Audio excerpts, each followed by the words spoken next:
कक्षा 9 की गणित की वर्कशीट नंबर 21 है बच्चों। वर्कशीट नंबर 21 आलेख के बारे में जानेंगे। इसमें आलेखीय निरूपण। आइए बच्चों कुछ और समीकरणों का आलेखीय निरूपण देखें। एक समीकरण x बराबर 4 ले लेते हैं। यदि इसे हम केवल एक चर x वाला एक समीकरण मान लें तो इसका एक अद्वितीय हल x बराबर 4 होगा, जो संख्या रेखा पर एक बिंदु के रूप में दिखाया जाएगा। तो ये संख्या रेखा बच्चों, इसके ऊपर देखिए x बराबर 4, यानी x की वैल्यू 4 है, उसी को बिंदु के तौर पर इन्होंने दिखाया है। तो ऐसे आप इसको दिखा सकते हैं। यदि x बराबर 4 को दो चर वाला समीकरण मान लें, एक x जमा 0y बराबर 4, यानी y को हम एक वैसे फॉर्मेलिटी के तौर पर ले लेते हैं, यानी x प्लस 0y ऐसे ले लिया इज इक्वल टू 4। इसको मान लेते हैं 0y। तो आप इसको कैसे दिखाएंगे? आप तो जानते ही हैं कि इसके अपरिमित रूप से अनेक हल होंगे। आइए इसके लिए 3 हल और ज्ञात करते हैं। y बराबर 1 रखने पर, इसमें समीकरण में y की वैल्यू 1 रखने पर x की वैल्यू 4 आएगी। y की वैल्यू 0 रखने पर x की वैल्यू 4 आएगी। y की वैल्यू -1 रखने पर x की वैल्यू फिर से 4 आएगी। यानी y की आप कोई भी वैल्यू इसमें रख दीजिए, x की वैल्यू 4 ही रहेगी। y की प्रत्येक वैल्यू के लिए x की वैल्यू 4 आएगी। तो इसका ग्राफ किस तरह से आप निरूपित कर सकते हैं बच्चों? अब आपको पहले तो ऊपर क्या किया था, केवल x एक्सिस को लिया था, लेकिन अब क्या किया हमने, ऊपर y एक्सिस को भी ले लिया है और y की ऊपर कुछ वैल्यूज़ दिखा ली हमने। अब देखिए y की प्रत्येक वैल्यू के लिए एक सीधी रेखा हमें प्राप्त होगी, ऊपर की तरफ जाएगी ये रेखा। x y की वैल्यू यहाँ -1 है इस बिंदु के ऊपर, e बिंदु के ऊपर, d बिंदु के ऊपर y की वैल्यू 0 है, c बिंदु के ऊपर y की वैल्यू 1 है। देख सकते हैं चित्र के अंदर ये जो डॉट है ये y की वैल्यू दिखाती है। देखिए y की वैल्यू -1 दिखाई है इन्होंने, y की वैल्यू 0, y की वैल्यू 1। और भी वैल्यू आप ले सकते हैं। y की वैल्यू 4 लेंगे तो भी यहाँ पर पॉइंट आएगा इसी लाइन के ऊपर, y की वैल्यू 5 लेंगे तो भी इसी लाइन के ऊपर पॉइंट आएगा। तो सीधी रेखा ऊपर की तरफ जाएगी, ऊपर और नीचे। इस तरह से आप इसको दर्शा सकते हैं ग्राफ को।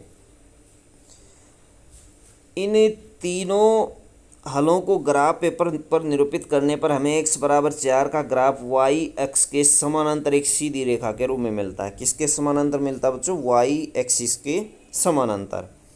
यह रेखा x अक्ष को बिंदु D पर काटती है। x अक्ष को काटती है। x अक्ष के हर बिंदु पर y बराबर 0 होता है, इसलिए समीकरण y बराबर 0 x अक्ष को दर्शाता है।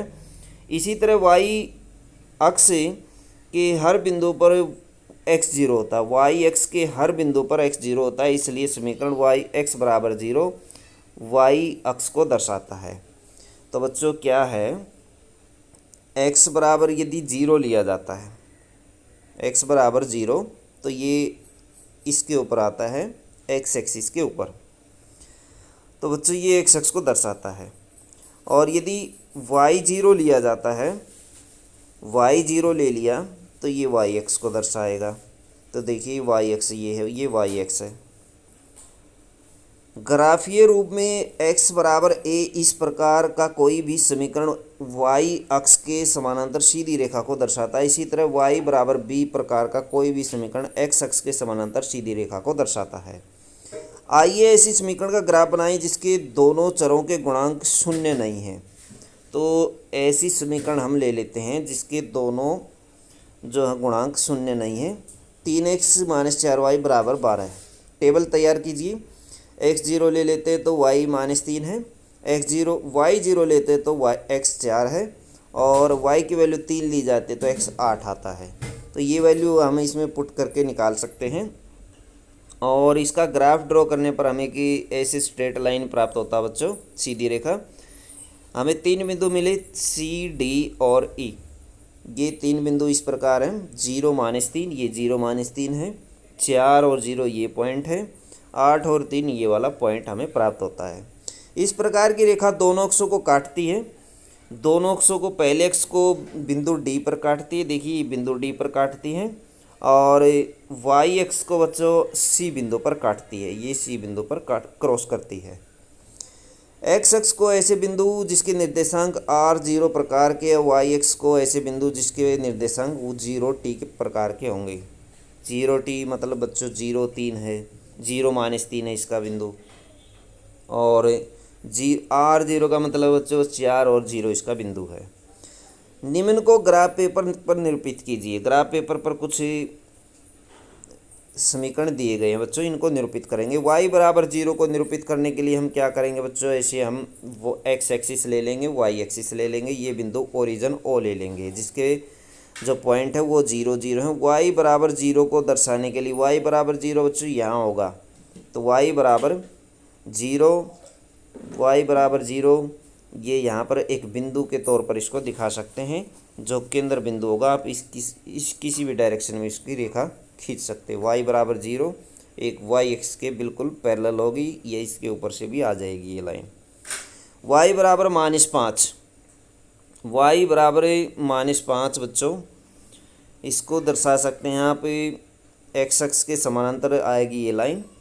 ये y बराबर जीरो वाली लाइन भी इसके समानांतर आ सकती थी, ऐसे ऐसे भी आ सकती थी पहली जो समीकरण थी।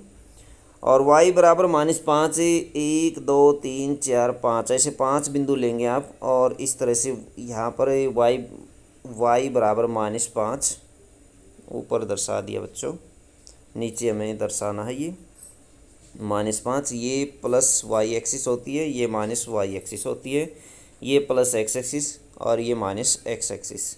नीचे लेंगे 1 2 3 4 5, और 5 के बिल्कुल ऊपर से सीधी समानांतर रेखा एक्स एक्स के समानांतर y बराबर -5 ऐसी रेखा दर्शाएंगे, तो इसके समानांतर आ जाएगी, नीचे वाली साइड में आएगी।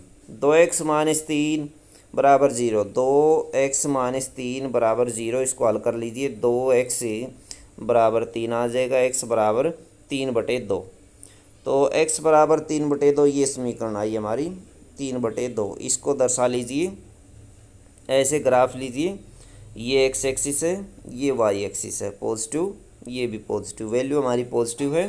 3/2 होता है बच्चों 1.5, तो ये मान लीजिए ये वैल्यू 1 है और ये वैल्यू 2 है, तो इसके बीच में दोनों के बीच में 1.5 हो जाएगा, 3/2 हो जाएगा। यहाँ पर आप इसको दर्शा सकते हैं, x की वैल्यू है तो y के समानांतर होगी, x की वैल्यू अगर दी गई है तो y के समानांतर, y की दी गई है तो x के समानांतर होगी।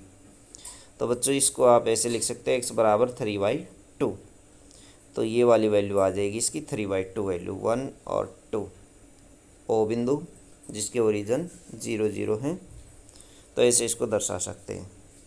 x = -3 है, x की वैल्यू दी है -3 बच्चों, उसी तरह से यदि x की वैल्यू दी है तो किसके समानांतर होगी, y एक्सिस के समानांतर होगी। तो ये x है, ये -x है, ये प्लस और ये प्लस y -y, ये ओ बिंदु है बच्चों। x की वैल्यू इन्होंने दी है -3, x = -3, तो 1 2 और 3, -1 -2 -3 ये से वैल्यू आप ले सकते हैं, और इसके समानांतर y एक्सिस के समानांतर इसको दर्शा सकते हैं। उसके बाद बच्चों 2x - 5y बराबर 10, इसकी टेबल तैयार कीजिए, और जैसे ऊपर ये ग्राफ बनाया गया ऐसे ग्राफ इसका तैयार कीजिए। तो 2x - 5y टेबल तैयार कर लीजिए बच्चों, इसकी टेबल बनाइए x y।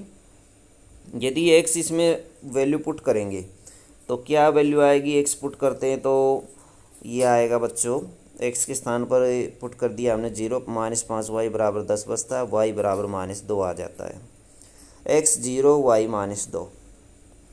उसके बाद y 0 पुट कर दीजिए, यहाँ 0 पुट कर दीजिए, तो x बराबर 5 आ जाएगा, y 0 x बराबर 5। अब देखिए नेगेटिव वैल्यू है -2 और पॉजिटिव वैल्यू है 5। अब दर्शा लीजिए, ऊपर वाले ग्राफ में इसको दर्शा लेते हैं। हमारी जो टेबल थी वो थी बच्चों इस तरह से, x y 0 -2 और 0 5। इसी में देखिए x axis y axis, x यदि 0 है y -2 है, तो पॉइंट आएगा बच्चों यहाँ पर यदि x 5 है y 0 है, यदि x 5 है y 0 है तो पॉइंट आएगा यहाँ पर। पहले वाली जो ये लाइन है, इस लाइन को भूल जाइए, इसको छोड़ दीजिए, हटा दीजिए। अब देखिए 2 पॉइंट हमें मिले, दोनों को मिला दीजिए, एक स्ट्रेट लाइन हमें प्राप्त होगी, सीधी लाइन। इनके बिंदु लिख दीजिए। पहला बिंदु हमारे पास है 0 -2, कोई पॉइंट मान लीजिए ए पॉइंट है, ये बी पॉइंट है, इसके बिंदु हैं 5 और 0।